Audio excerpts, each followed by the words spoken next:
নমস্কার বন্ধুরা, chef Shrabani daily vlog চ্যানেলের পক্ষ থেকে সবাইকে স্বাগত জানিয়ে আজকে আপনাদের সাথে শেয়ার করতে চলেছি মেশিন মুড়ির থেকে বাড়ির ভাজা মুড়ি। সবাই বলে কেন এত টেস্টি ও খেতে খুবই ভালো লাগে, আর বাড়ির ভাজা মুড়ি নাকি জল ঢেলেও খাওয়া যায়, প্যাকেট মুড়ি একদম ভালো লাগে না। চলুন তাহলে শুরু করি। তো দেখুন বন্ধুরা, এখানে আমি 4 কেজি দেখুন চাল কিনে এনেছি। এই চালটাই কিন্তু ওরা মেশিনে ভাজে। মেশিনে যারা ভাজে ওরা কিন্তু চালটা ধুয়ে না। আমরা দেখুন এখানে চালটা বাড়িতে এনে একটা হাঁড়ির মধ্যে ভিজতে দিয়েছি কিছুক্ষণ, তাহলে ওর ঘন গাঢ় জলটা বেরিয়ে যায়।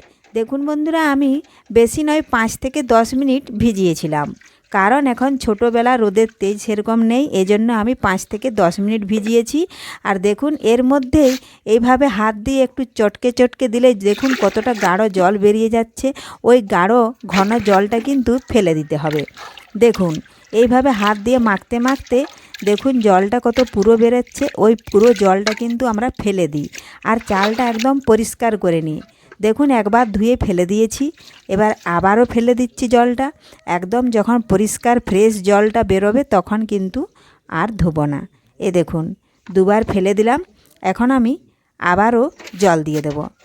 এইভাবে 2 থেকে 3 বার জল দিয়ে দেখুন আমি ধুয়ে নিয়েছি। এখন দেখুন একটা টকা নিয়েছি, টকাতে অনেকগুলো ছিদ্র আছে। সেই টকার মধ্যে দেখুন আমি হাত দিয়ে কম কম করে চাল যাতে নিচে পড়ে না যায় দেখুন আমি ছেঁকে নিয়েছি। তাতে এক্সট্রা জলটা কিন্তু ঝরে গেছে। এখন আমি দেখুন এই টকা থেকে আবার হাঁড়িতে চালটা আমি ট্রান্সফার করে নিচ্ছি। এই দেখুন হাঁড়িতে ঢেলে নিয়েছি। এখন এই হাঁড়ির মধ্যে দেখুন আমি হাত দিয়ে দেখে নিচ্ছি জল কিন্তু বেশি নেই, আর বেশি জল থাকলে কিন্তু হবে না, চালগুলো শুকনো হতে অনেক দেরি হবে। এখন আমি 4 কেজি চাল দেখুন কণায় মাপ করে আমি দেখেছি, 4 কেজি চাল কিন্তু 3 4 12 কণা হয়। আপনারা পারলে মাপ করে দেখে নেবেন চালটা। আর ওই 12 কণার মাপ অনুসারে দেখুন আমি ছোট্ট ছোট্ট এইভাবে নুনের ভাগ করে আমি বসিয়ে দিচ্ছি। তাহলে নুন বেশিও হবে না কমও হবে না, একদম ঠিক মতো হবে। তো দেখুন বন্ধুরা 8টা দিয়ে দিয়েছি, এই দেখুন 10টা হলো, 11, 12 হয়ে গেছে।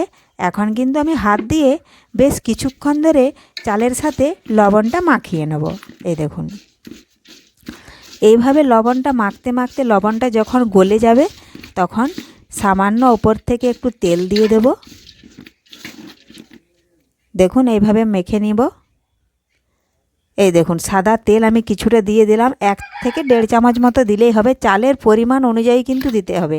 আমি এখানে 4 কেজি চালে 1 চামচ তেল দিলাম। আমার যদি এখানে 6 কেজি চাল থাকে তাহলে কিন্তু আমাকে আবারও হাফ চামচ দিতে হবে। আর এই তেল মাখানোর ফলে চালটা কিন্তু খুব মসৃণ হয়। দেখুন চালের যখন জল টেনে গেছিলো, দেখুন ছাদে আমি পলিথিন, একটা কালো পলিথিন নিয়েছি। পলিথিনের মধ্যে দেখুন আগে মেলে দিয়েছিলাম, সেটা আমি ভিডিওতে দেখাচ্ছি না। এখন আমি চালটা কিন্তু উল্টে নিতে এসেছি, কারণ মেলে দিয়েছিলাম ওপরের চালটা শুকনো হয়ে গেছে, নিচেরটা কিন্তু ভেজা আছে। এজন্য আমাকে আবারও দেখুন প্রথম থেকে জড়ো করে নিচ্ছি। এই দেখুন 4টা কোণ ধরে এইভাবে জড়ো করে এখন আমি আবারও পাতলা পাতলা করে মেলে দেবো। আর আপনারা পারলে কালো পলিথিনে চাল মেলবেন, তাতে রোদটা একটু বেশি ধরে, আর কালো পলিথিন কিন্তু তাড়াতাড়ি গরম হয়ে যায়, এতে চাল শুকনা ভালো হয়। এ দেখুন এইভাবে আরও পাতলা পাতলা করে মেলে দেব। এইভাবে 2 থেকে 3 বার নাড়াচাড়া করে মেললে চালটা কিন্তু জল মরে যাবে। পরের দিন কিন্তু চালটা আবারও দিয়ে কিছুক্ষণ রোদ খাইয়ে শুকনো করে নিতে হবে, তবেই মুড়িটা ভালো হবে। পরের দিন দেখুন আমি চালটা শুকনো করে নিয়েছি। আর দেখুন সকালবেলায় আমি তারপরের দিন চালটা দেখুন নুন ধরিয়ে আর নাড়তে বসেছি। দেখুন চালটা কিন্তু হাত দিয়ে দেখে নেব, ভালোভাবে গরম করে নিতে হবে, যেন হাত দিয়ে মুঠো করা না যায়, তাহলে জানবো যে চালটা নাড়া হয়ে গেছে। আর হাত দিয়ে মুঠো করে দেখে নিচ্ছি। এ দেখুন বেশ কিছুক্ষণ ধরে নাড়াচাড়া করে নিয়ে নামিয়ে নিয়েছিলাম, আর নামিয়েও আবার কিছুক্ষণ নাড়াচাড়া করে ঠান্ডা করে নিতে হবে। আর দেখুন খোলাতে বালি দিয়েছি, বালি কিন্তু ভালোভাবে বেশি করে গরম করে নিতে হবে, তা না হলে মুড়ি হবে না, চাল ভাজার মতো মুড়ি হবে। দেখুন জাল কিন্তু জোরে জ্বলছে। চাল নেড়ে আমি ঠান্ডা করে নামিয়ে নিয়েছিলাম। দেখুন এখন চাল প্রথমে কম দিয়ে আমি দেখে নিচ্ছি বালিটা কতটা গরম হয়েছে। দেখুন কত সুন্দর মুড়িগুলো ফুটছে, বালি গরম হয়ে গেছে। আর এই দেখুন মুড়িটাও পরিষ্কার হচ্ছে। আর মেশিনে যারা মুড়ি ভাজে ওরা কিন্তু চাল এইভাবে ধুয়ে কিন্তু ঘন জলটা ফেলে দেয় না, এই জন্য ওদের মুড়িটা খেতে গন্ধ করে আর লালচেও হয়, এতটা পরিষ্কার হয় না। আর আমাদের মুড়িটা এত পরিষ্কার, কিছু দিয়ে খাবার না থাকলেও খাওয়া যায়। এই দেখুন বন্ধুরা, আমি আবারও চাল দিয়ে দিয়েছি। দেখুন জাল যত জ্বলবে মুড়ি কিন্তু তত ফুটবে। এই দেখুন এইভাবে সমস্ত মুড়িগুলো ভেজে নেব। আর আমার তো এটা বিজনেস, আমাকে তো এটা ভাজতে হবে। প্রায় সপ্তাহে 3 থেকে 4 দিন আমি এটা ভেজে থাকি, কারণ একবার তার মধ্যে বৃহস্পতিবার, অমাবস্যা, পূর্ণিমা এগুলাতে আমি ভাজি না। তো দেখুন বন্ধুরা, সমস্ত মুড়িগুলো আমি এইভাবে ভেজে নিয়েছি।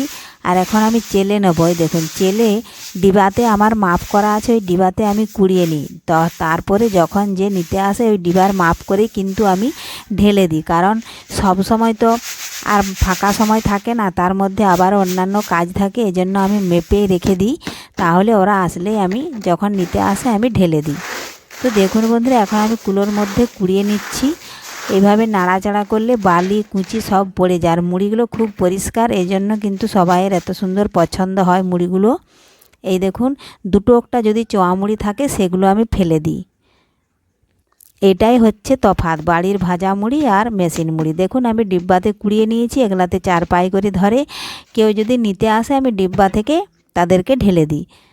আর বাকি মুড়িগুলো দেখুন, এগুলাও আমি এখন কুড়িয়ে নেব অন্য টিনে। দেখুন এগুলাও নাড়াচাড়া করে বালি কুচি এইভাবে সব নিচে গলে যাবে। পরিষ্কার পরিচ্ছন্ন যদি মুড়ি ভাজা হয় তাহলে কিন্তু সবাইয়েরই পছন্দ হয়। দেখুন মুড়িগুলো কোড়ানোর পর নিচে যে চালা মুড়িটা থাকে সেগুলো কিন্তু দেখুন আমি এইভাবে কুড়িয়ে মুরগিদেরকে দিয়ে দিই, কারণ এগুলো আমাদের বাড়ির মুরগি। তো এই জন্য আমাদের বাড়িতে মুরগি আছে বলে কোনো জিনিস ফেলান যায় না। এই দেখুন বাচ্চা বড় সব রকমের আছে, এদেরকে আমি দিয়ে দিই, এরা খেয়ে নেয়। দেখুন বন্ধুরা, প্যাকেট মুড়ি না খেয়ে আপনারা যদি এই পদ্ধতিতে বাড়িতেই চালটা ধুয়ে চাল শুকনো করে যদি মেশিনে ভাজিয়ে আনেন তাহলে কিন্তু সেটা খাওয়া খুবই ভালো, আর মুড়িটা কিন্তু খুবই ভালো হবে যারা একেবারেই ভাজতে পারেন না তাদের জন্য। তো ভিডিওটি ভালো লাগলে লাইক, শেয়ার, কমেন্ট করে আমার পাশে থাকুন। ধন্যবাদ। ফিরে আসবো আবারও কোনো নিত্য নতুন ভিডিও বা রেসিপি নিয়ে।